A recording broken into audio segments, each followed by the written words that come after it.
hardly know what to tell you about the next half hour, except that it has been reported as true by those to whom it happened. It has been investigated, and no one, as yet, has been able to explain it or disprove it.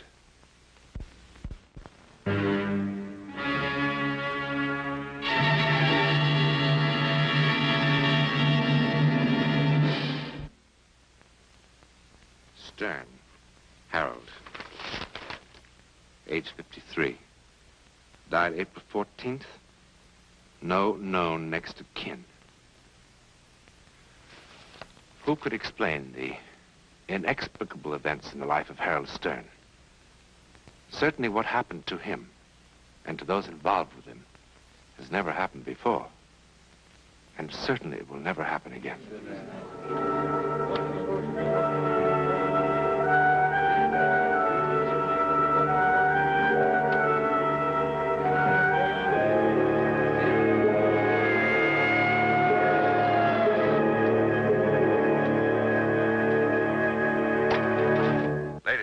Once again, we repeat the special bulletin regarding Harold Stern. It is very urgent that Stern, whose last known address was 127 West 16th Place, repeat 127 West 16th Place, be located at once. Anyone knowing his present whereabouts is asked to immediately contact...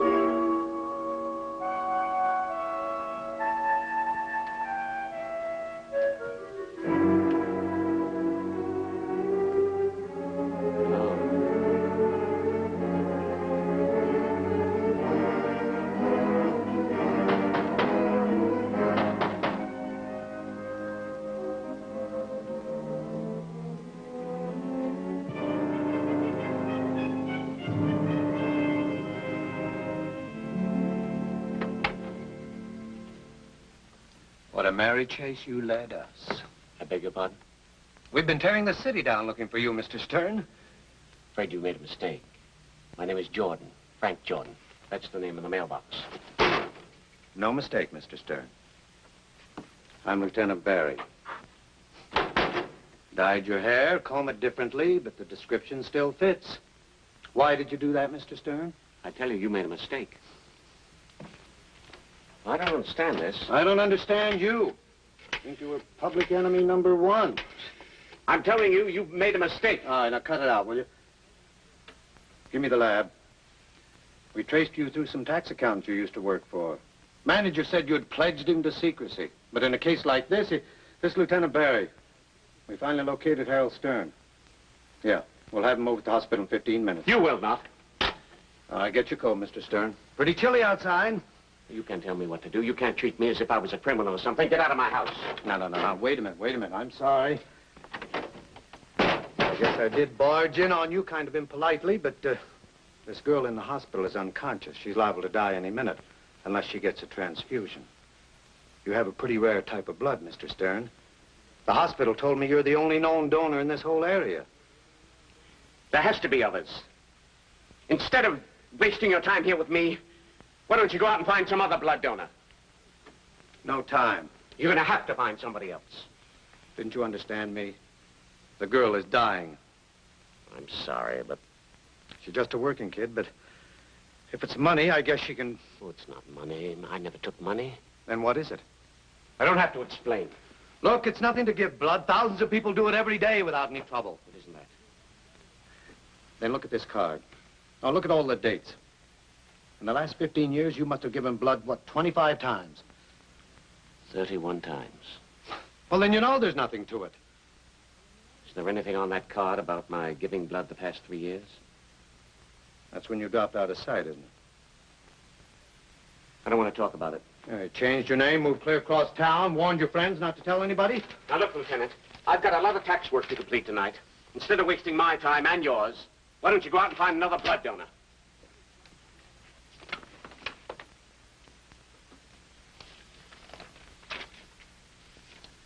I see you sign these tax returns with this new name, Frank Jordan. I suppose you've changed it legally. Yes. Fine. Got a copy of the court records around? I mean authorizing the change? No. Where do you keep them? Bank vaults? Yes. Which bank? Well, to be perfectly honest, I haven't got around to changing it legally. Well, what do you think of that? Signing a false name to tax returns? Look, those reports are absolutely accurate. I lean over backwards to have my clients file honest reports. The name's only a technicality. But the federal boys have some pretty strict rules about that. You can't believe Of course, that's their headache. All I've got to worry about is finding Harold Stern and getting him over to General Hospital. I get it. And if I give you the blood... It's like you say. If the reports are honest, the name's only a technicality. No! What kind of a crumb are you? I can't do it. I can't go through that again. It would kill me. I just can't do it. What's the matter with you? Don't What are you talking about? Don't you think I want to help the girl? Do you think I'm some kind of insensitive monster? Look, I'll show you what I'm talking about. Here. I have these clippings. Man slain in robbery. Drowned in pool. Inherits millions in surprise bequest. It was no surprise to me. Inherits millions in surprise bequest. Man slain and robbed. What are these? I gave my blood 5 times that last year. Those clippings related to 3 of them. There were 2 others. One of the 2 just got a divorce a few months ago. The other is doing well, thank God. I knew he would. What are you talking about? I don't expect you to believe me. Believe what? Something went wrong that year. Whenever I gave my blood, somehow I became involved in their lives. I knew in advance what was going to happen to them. You mean you knew this poor guy was going to drown in a pool? Yes. Yes. Well, not exactly. Well, did you or didn't you? Well, I knew something was going to happen to him. When or how or where. No, I didn't know that, but I knew that something terrible. I had a premonition. A voice.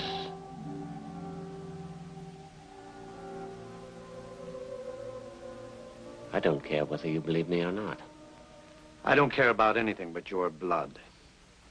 Now, come on. Get your jacket and let's go. No, can't you understand? I can't go on living with a thing like this. Knowing in advance something was going to happen to somebody. Oh, well, if it was something good, well, that's fine. But if it isn't, and you can't do anything about it, it's a living hell. I just can't do it. I can't do it. Now, there must be some other blood donor with my type. You've got to find him. Williams, come in here a minute. We're taking Mr. Stern down to headquarters. Booking him on a charge of using a false name on government documents. I'll call the hospital and tell them it's all off.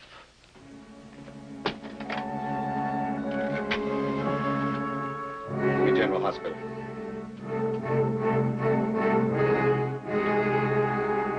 I'm sorry. Get in the car.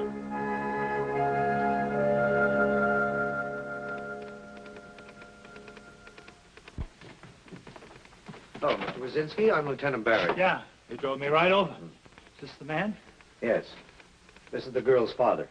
What kind of a cheap trick is this? So that's the call you made to the hospital, to have him here so I changed my mind? Well, it won't work. Look, mister, she's just a kid. She's just 19. I can't help her. She's all I got in the world. Her ma died when she was a baby. No! She's a sweet, good-natured kid. You want money? You tell me how much and I'll go out and get it for you. I don't care what I have to do. No, it's not the money. Well, then what is it? Tell me, what is it? I have my reasons. Mister, she's dying. You don't want to let her die. She's dying. I can't. Make him do it. I can't make him.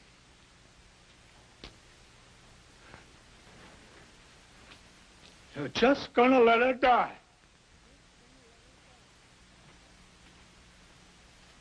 Murderer!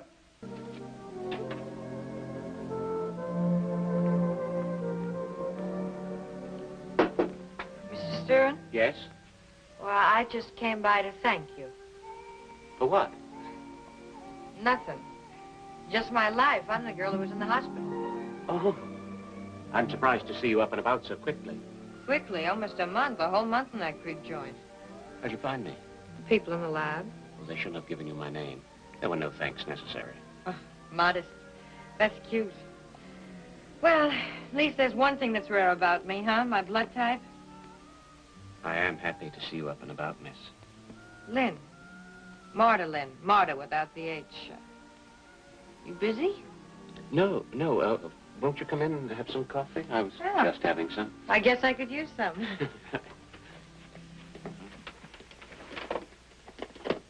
You still weak?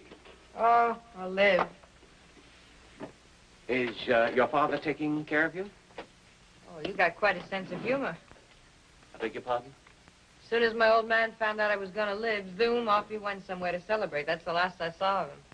He seemed quite devoted to you. Oh, he's a big fake. Tears flow like wine, then wine flows like tears. He's been celebrating one thing or another since 1940. I mean, like World War II, the flu epidemic, recession. Well, he'll come back crying, but only if he finds out I've been hit by a truck or somebody shot me. You shouldn't talk that way. Why not? What's the big tragedy? Nothing like that's going to happen to you. Oh? How do you know? I mean, you shouldn't be morbid. Morbid. Who is taking care of you? Same person who's been looking after me since age 10, me. Hey, you got any sugar? Oh, sugar. Oh, do you know anything about the Kitten Club? Kitten Club? Yeah, I got an appointment for a job there. It's on this side of town. No, I don't think I know. It's that strip joint over on 7th Street. Strip? You mean you, Oh, no. I'm just a camera girl, but thanks for the compliment. It was nice of you to drop by. Well, thanks for the blood. I hope it brings me luck. I hope so, Miss Lynn. I hope so. You know, you're really very nice. And, it's not Lynn, it's Wazinski, like my old man. And, Martha with an H.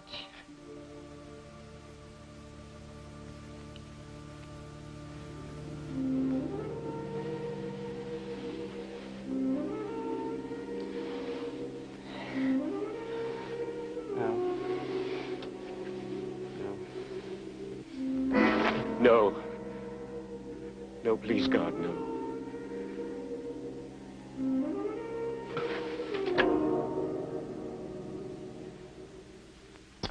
Yeah, George, that's right. Yeah, I'll meet you at court 9:30 in the morning. Well, both the men will be there.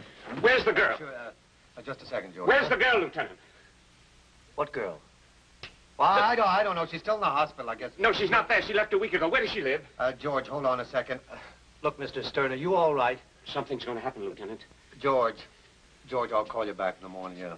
Lieutenant, that girl's going to die. Well, it happens to the best of us. No, I mean violently and soon. That's your little crystal ball? I tell you, Lieutenant, this is no time. How's she going to die? I don't know how.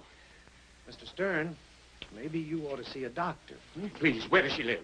I don't know. Call the hospital. You call the hospital. I did. They wouldn't tell me. Mr. Stern, it's late and I'm tired. Look, Lieutenant, you came to me and made me do something I didn't want to do. You tricked me into it, and now you're involved, too.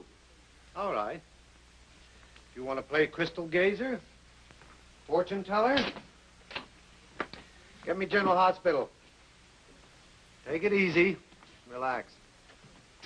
Fine time of night to come busting into a peasant's house. That's all right. Just take it easy, lady. We got a good minute. No answer. She's in there. She came in a couple of hours ago, and I didn't see her leave. Well, she's not in there now. Come on, I've wasted enough time. It's the silliest thing I've ever heard. Yeah. She's in there. I Wait! But I smell gas. Gas. I know it's gas.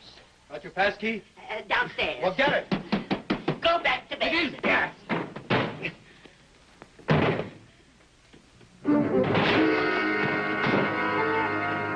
I told you something was going to happen. I told you. I told you. I knew it. I knew this would happen. She's perfectly all right. Come on, let's get her out of here.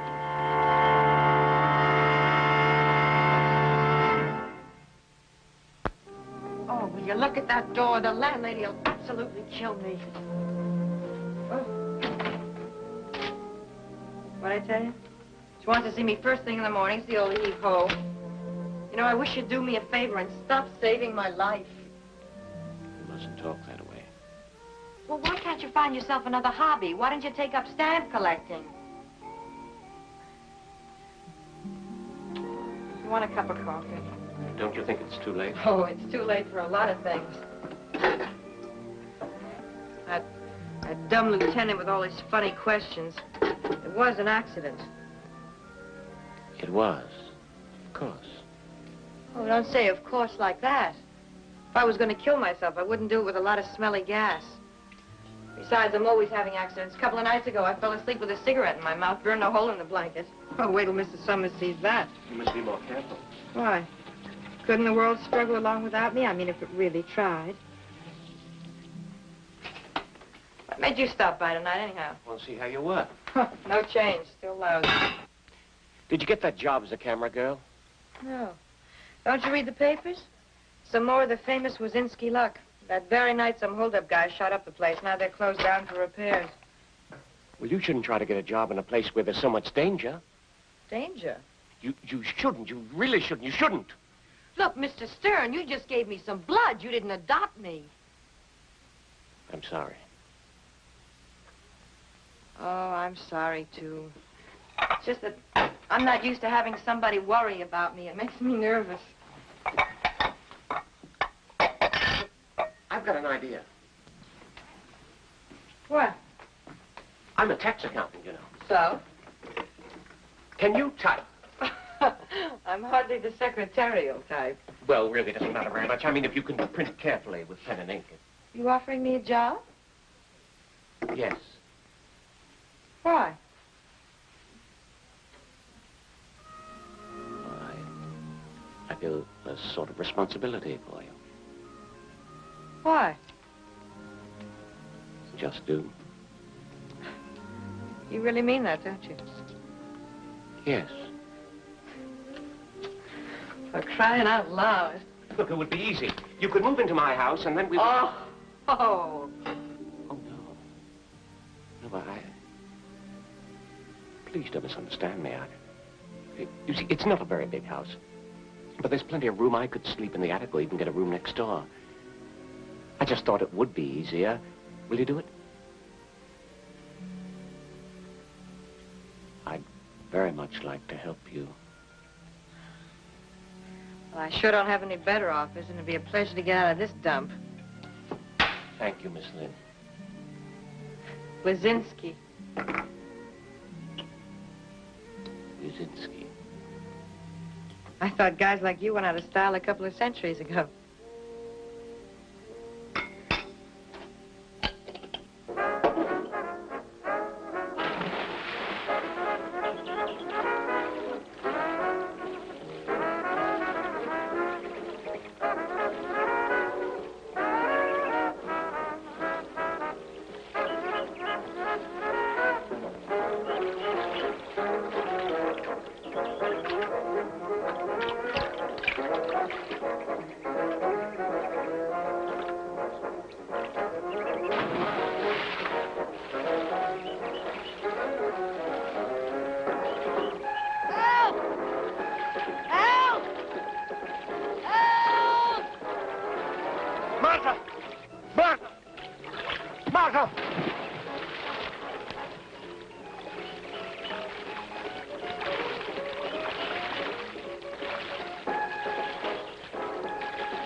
Martha, I told you not to go swimming so soon after lunch.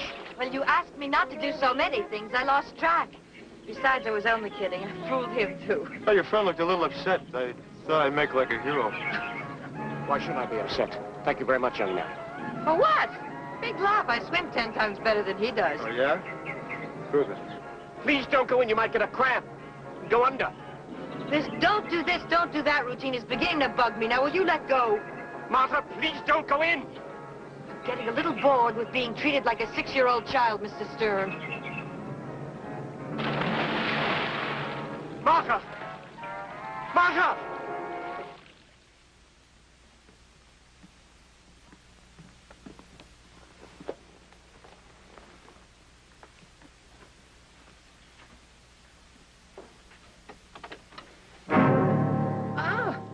Hi, Grandpa. I forgot my key. You remember old Fearless Fosdick? Where were you? We went for a drive. Fearless and me went for a little drive. You're both drunk. 100% super-duper trooper drunk. What are you doing driving when you were drunk? Don't you know it's dangerous? You want to end up in a morgue? Worry, worry, worry. You know, you're like a little old lady sitting in a rocking chair worrying about this and worrying about that. Get out. Just a cotton-picking second, Grandpa. I did something wrong. I do more things wrong. Go to bed! Wait outside. Maybe I ought to go. You better wait outside. Okay, Gramps.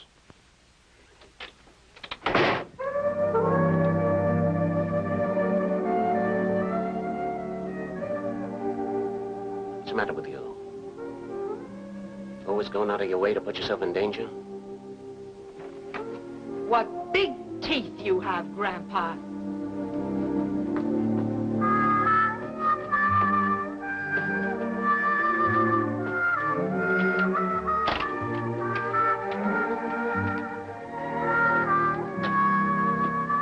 Martha, I'm sorry.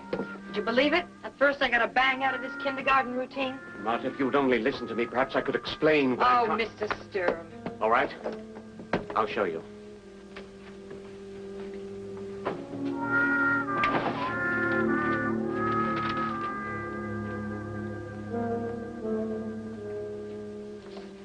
Martha, I want you to look at these, and then you'll understand what I'm trying to say. Martha, please look at these. I can't let it happen to you. Every one of them. I knew what was going to happen to every one of them, both the good and the bad. Martha, I know what's going to happen to you. So do I. I'm leaving. Unless we do something to prevent it, Martha, you're going to die in a terrible way. Now, knock it off, will you? Believe me, I know. Martha, are you coming or not? He's waiting for me. If you go with this young man, something will happen. I know it will. Martha, please, look at these. Will you please stop acting like this? It's embarrassing. Don't you think I know why you're doing it? What are you talking about? Oh, at first I thought it was cute, but who's kidding who, Mr. Stern? You're 25 years older than I am. What do you mean? You know what I mean. Now stop acting like that. What do you mean? What are you talking about? You must believe me. You just must believe me. I don't want you to go.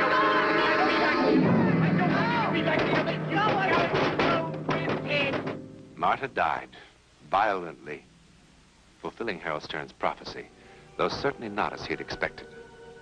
A few months later, Mr. Stern passed away in an asylum for the criminally insane, and there the matter ended. And yet there are those who still speculate about his fantastic power of clairvoyance.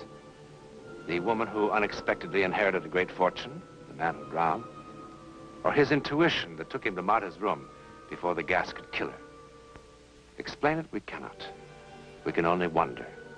Another enigma in the world that thus far remains one step beyond. In a moment, something about next week.